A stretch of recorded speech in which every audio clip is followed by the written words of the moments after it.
Morning, good morning, good morning, good morning.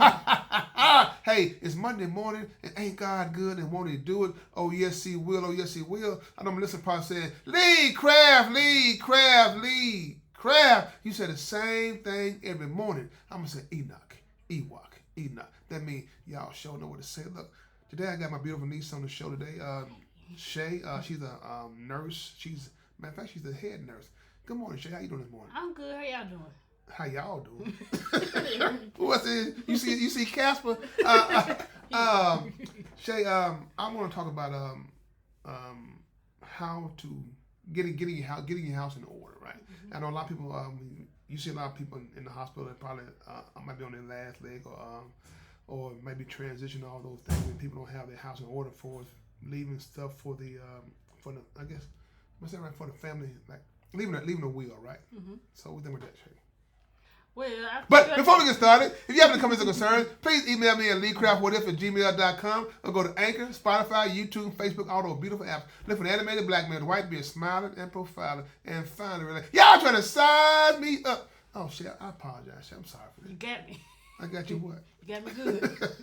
Nah, shit, but I know you see that on a daily basis, right? Mm-hmm. And when you see that, what's the first thing that comes to mind about people not having their house in order? It can be really stressful because the patients, a lot of them have really bad health problems, and since their health is going downhill, it's good for them to let the family know, usually in writing like a living will, tell them like, hey, this is what I want you to do. I don't want no CPR. I don't want no intubation. I don't want anything like that. Before I pass away, either they can put that in writing in a living will, or they can designate somebody. That's what a durable power of attorney is. They can tell the person like, "Hey, this is what I want. I'm letting this person make my medical decisions just in case I can't make them on my own."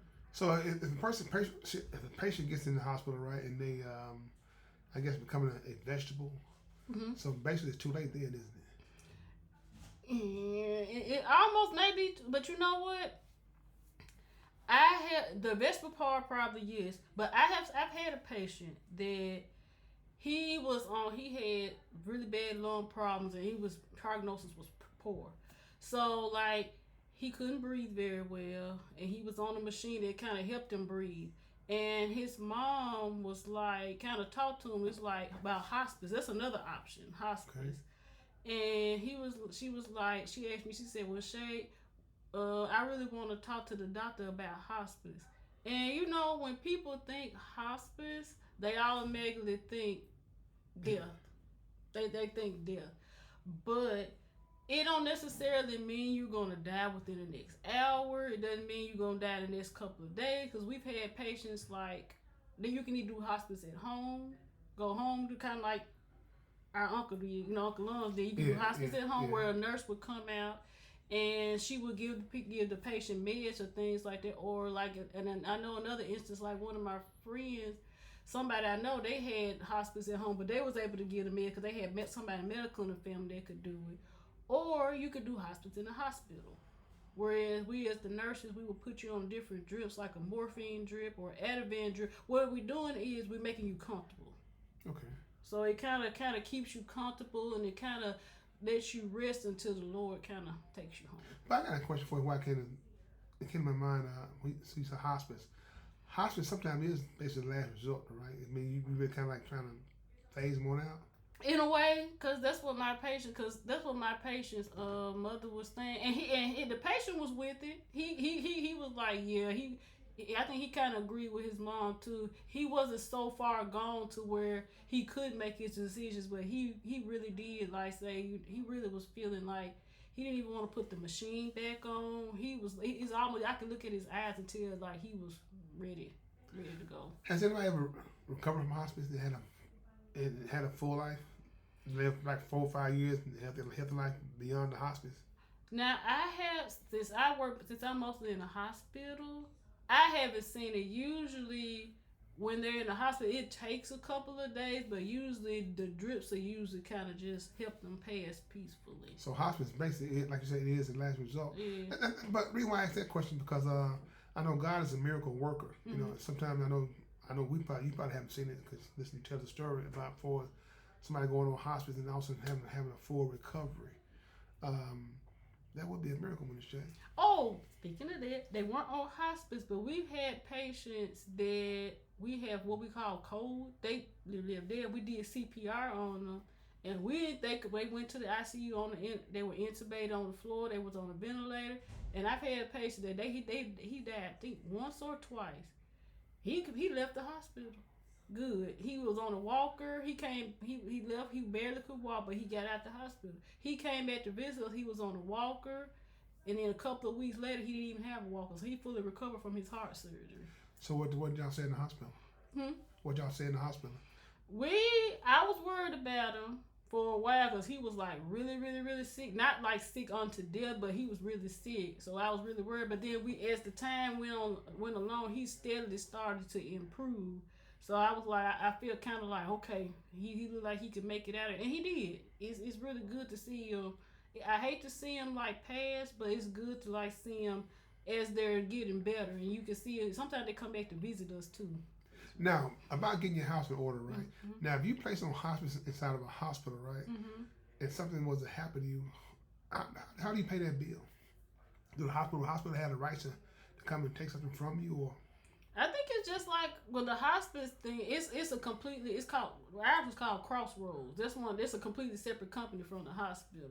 So I'm not sure how they build it out, but I know it's gonna be part of the hospital because they had to use our drugs. So it's gonna be part of the hospital, especially if they still sitting in there on their way out. So with getting your house in order, right? I know a lot of people. I've had a friend of mine, and I know that her friend was in the hospital, and she said, Lee Crabb said, I don't know what's going on with that, man. She asked her, do you have your house in order? And she said, what do you mean you have a house in order? Just in case you pass away, you want to leave your kids with all this debt for us trying to find a way to bury you, and plus you give them a head start for us, leave them some extra money so they can be able to survive. She told her friend, I'm not caring about them. When I go, they need to figure it out. She told her friend, you're wrong for that. So you wrong for that. You need to have your house in order so they wouldn't have to be stressed about doing certain things. How do you feel about that? Now, just say that. My mama was like that. She kind of had a burial. It's somewhere. She had like a burial plot. They had already paid for burial things, and my mom and dad had like investments and things for me and my sister. So if something were to happen, we would be okay. My mom always say we'll be okay, and my dad, they have investments and things like that. But it's good because a lot of us as black people, we don't know anything about durable power of attorney. We don't know anything about living wills. You don't know anything about, my sister telling me about like getting all your assets together. That's where you need a lawyer and things like that. Get all your assets together so the state won't have to take over a lot of stuff either. Yeah. So Shay, so with that being said, though, people, say you talk to somebody in the hospital, right, and you see somebody that's pretty good through hospital, right? Would you feel comfortable telling one of the relatives, is your house in order, or something you just know, just say no, I'm not gonna worry about that, because sometimes people might go to the extreme and say, why she tell me about this right here? He or she ain't passed away yet. I would. It's kind of like my dad said. You kind of gotta judge the crowd. You know how you at a game and stuff. You gotta figure out how they can take it. Gotta feel the room. That's the word, from feel the room. Cause some patients, they're like, just give it to me straight. What can we do? And some people, you kind of gotta get them with a long handle spoon to kind of feed it to them. Just like, for instance, we had like my patient that I was talking about. He needed surgery. But the doctor was like, what we call, they're medically, they medically can't handle surgery.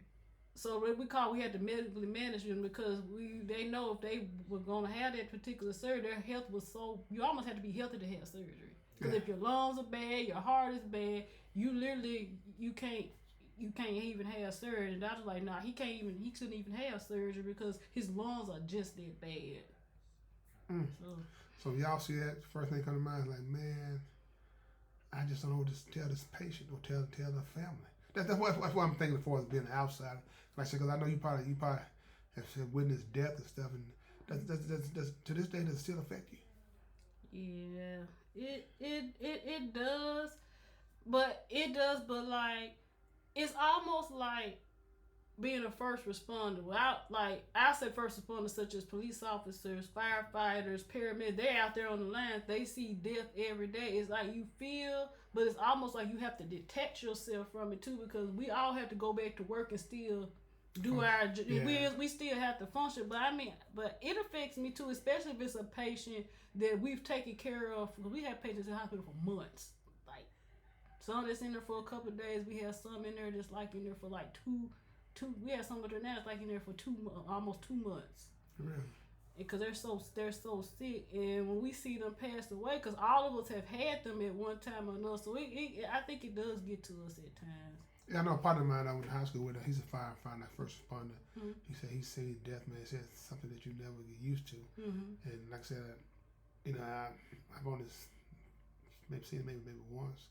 Mm-hmm. You know, I heard a guy he's working with say he's watched his I think it was uncle. Somebody passed away and take their last breath like we did with Lawrence. Mm-hmm. You know, you said Lawrence was transitioning. And the first time seeing that, I'm like, okay, man, it's different to watch a loved one pass on. But I think the relief is that knowing that this person is going to a better place, no more pain, no more suffering, all those things, and that's I guess what got me through. You know, some things that you go through for seeing death.